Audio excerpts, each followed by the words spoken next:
असलामुअलैकुम दोस्तों, क्या हाल है? ठीक हो? आज की जी साडी वीडियो है ना, ये बहुत ही फायदेमंद वीडियो है। तो इस वीडियो में तुसी एंड तक लाजमी देखना। जे अगर तुसी इस वीडियो में एंड तक ना देखा तो तुहानू कोई फायदा होने वाला नहीं। और इस वीडियो बनाने का मकसद यही है कि काफ़ी नौजवान जेडे साडे भाई बेरोज़गार हैं ना, उन्होंने ये वीडियो बहुत फ़ायदा पहुँचावेगी। दोस्तों ए तुसी एक ब्रीडर वेख रहे हो मेरे को, और ये एक बकरा है। मेरे ख्याल च ये राजनपुरी नस्ल का, क्योंकि सानू फिलहाल इन्हों दी इतनी नस्लों का या इन्हों का इतना सानू नहीं पता, क्योंकि असी भी काम नवा ही स्टार्ट किया है शुरू तो से, लेकिन नस्लों का सानू इतना इल्म नहीं, लेकिन जिमें सुनी सुनाई होनी। दोस्तों आ दो बकरियां तुसी वेख रहे हो। इस बकरे की अगली साइड ते दो बकरियां तुहानू असी ए विखा रहे हैं, कालियां ते चिट्टियां। अगे आ दो भेडा वधियां हैं। दोस्तों गल करन दा मकसद यही है, टाइम ज़ाया नहीं करना। तुहाडे वास्ते ये फ़ायदा है जेडे साडे भाई हैं बेरोज़गार, चाहे वो पढ़े लिखे न चाहे वो अनपढ़ हैं, उन्हां दे वास्ते ये मौका है कि ये जेड़ा काम है ना बकरियां वाला, ये सारे अंबिया कराम ने भी किया है। साडे हजूर नबी करीम सल्लल्लाहु अलैहि वसल्लम ने भी बकरियां चराइयां।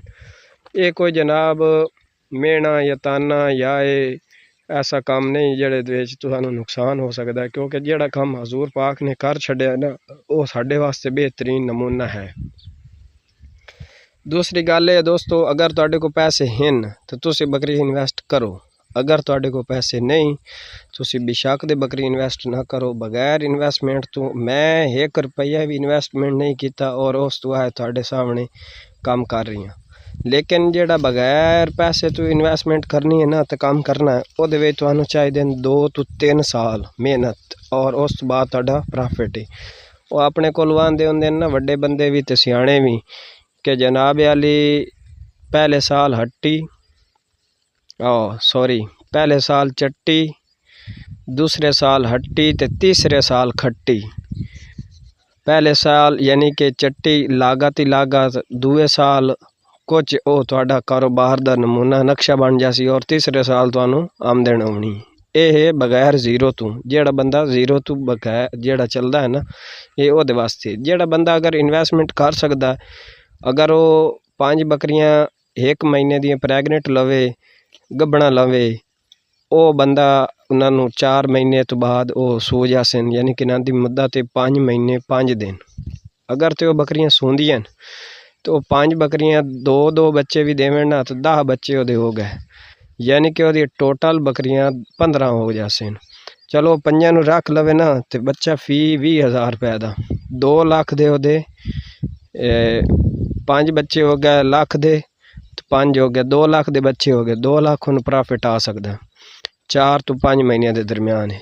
लेकिन मैं तुहानू अपनी दसना, मैं पहले ले आई आ जी बकरी है ना सामने खली आ रत्ती अगली साइड ते, ये एक लई दोस्त कोलों। मैनू इंजे शौक आई, मैं आख्या भाई बकरी एक चाहिए। उस आख्या चलो मैं देवनी है, तू वो बकरी मेरे वाली लै ला। ये 2 दंद हुई है, जवान बकरी आई।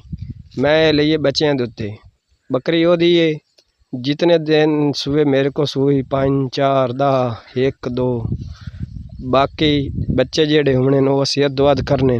बकरी वो दी जदों भी उन्हें लै जानी ओदा दिल करे, चाहे मैंने 1 सूए वास्ते दे, चाहे 2 4 वास्ते। जेड़ी ये नाल परली साइड ते खली है, ये फिर मैं वो कज़न कोलों लै ली। ये भी मैं बच्चों ते लई, यानी कि बच्चे अद्धो अध।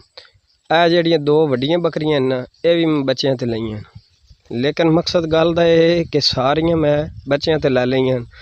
हुण मैं जिथे एक चरावनी आई, उत्थे मैं 3 4 भी चरा सकना। ए ब्रीडर भी मैनू कितों मिल गया, ये भी एक दोस्त को लै लिया, ताकि ये एक को निक्की बकरी रह गई लगन वाली, बाकी मेरियां सारियां बकरियां लग गई।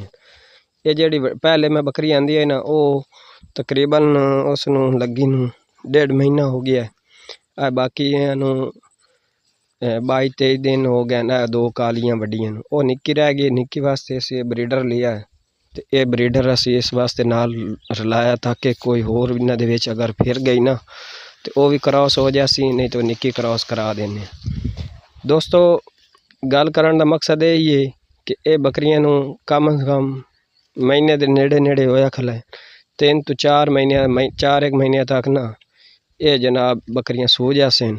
अच्छा 4 हैं, एक बकरी 3 च देवे, 2 बकरियां 3 च देवें, दुइयां 2 भी देवें चाहे 1 भी देवें चाहे, यानी कि मेरे नू अंदाज़ा है 8 तो 10 बच्चे नांदे आ जावने। अगर 8 आमदे तो 4 दा मालिक मैं हाँ, 4 दे दूसरे मेरे नाल जेड़े शेयर वाले वो हैं। हालां 2 बकरियां मैनू हो रही ऑफर हो रही हैं, मैं आख्या चलो वो भी लै लिसां। फिलहाल वो अंदर सलाह मशवरा है। ये भेडां दोवें जेहड़ियां हैं ये साड़ियां अपनियां हैं और इन्हां दे विच आ भेड़ जेहड़ी है ये सूवण वाली है। चौथा महीना ख़त्म हो गया, अज 5वां लग गया। इस अगले महीने दी 4 तो 5 तरीक के दरम्यान सू जाना। नाल इहदी एक लेली है, इहदी अपनी है पिछले सूए दी।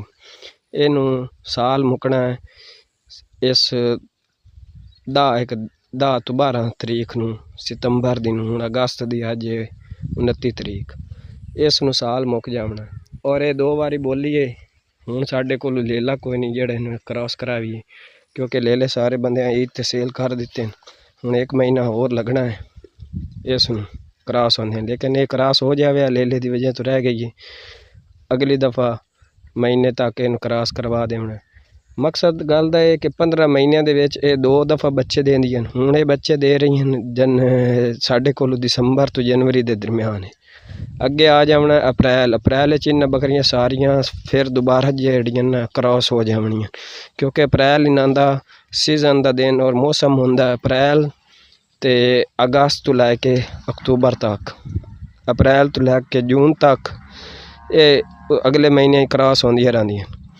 दोस्तों बहुत ही प्रॉफिटमंद बिजनेस है, तो तुहानू ये एक चीज़ का ख्याल रखना पवना कि तुसी जेड़ा ना इस चीज़ नू वैक्सीन दवाई डॉक्टर इन्हां दी केयर लाजमी।